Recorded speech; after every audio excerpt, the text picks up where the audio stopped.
Okay, welcome back at Rody. Today we're going to talk about assertiveness. I have two stories for you and you can learn from this. You can apply it if you ever run into these situations. So the first situation was in Northern Ireland and I was an international there going to a club and I was there for an event for the next day. So we went out and we went to the smoking area, which was a big garden with palm trees and people were smoking and chilling there, but it was kind of fresh air outside, so it was nice to sit there because the club is so warm and loud music.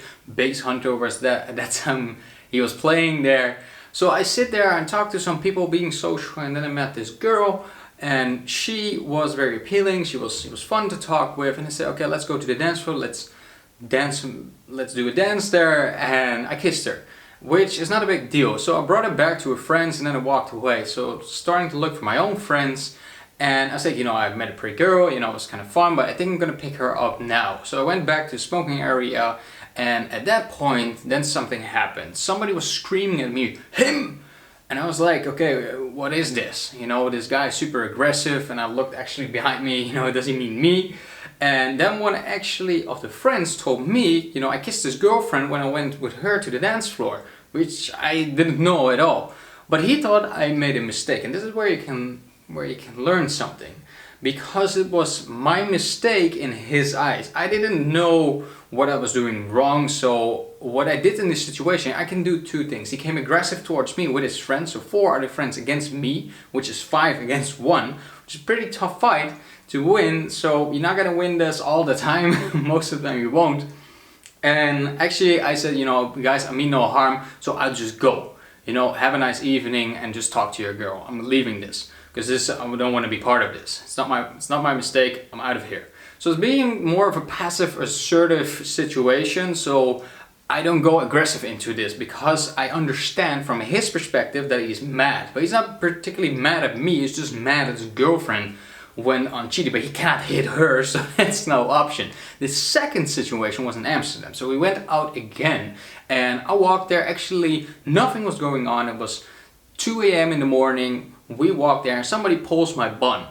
And out of nowhere, so I didn't know this guy, I've never seen this guy in my life before, and he just pulls my bun, which is pretty annoying. This is somebody pulls your hair for no reason. So I gotta walk up to the guy and I said, why did you do that? So I give him a chance to step out of the situation.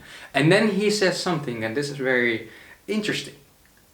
He says, you know what I think about buns? And he was kind of like I was feeling that he was trying to provoke something here. He was trying to get me into a fight. But in this situation, other than the other one, he was wrong. He did something wrong, I didn't. So then I pushed back. I hold his neck and I told him, what do you think about buns? Because that's what you want to tell me. What you're gonna say next is really gonna determine what I'm gonna do next as well. So better think about your answer now. And you know what he just said? He said, I like buns. I said, that's a very good answer. And then said to him, have a great night. Bye. So I walked away, but this is more the aggressive way of dealing with assertiveness. So I gave him assertiveness more in an aggressive way because he was pushing me, but he was wrong. So what can you learn from this lesson? So when you know from their perspective, from the other person, that they are wrong, you push back. When you know from the other person's perspective that they are right, you kind of hold back. You say, okay, I didn't know that. You're conscious of the psychology on the other side. And this is how you can walk away or push through. And what you will see is when you push back and you are right, you have the power to push through and you're not afraid of the situation. I hope this story helped, and if you like this video, stick around. Give me a like, that always helps, and if you want to subscribe to the channel, feel free to do that. I will see you guys in the next one. Bye bye.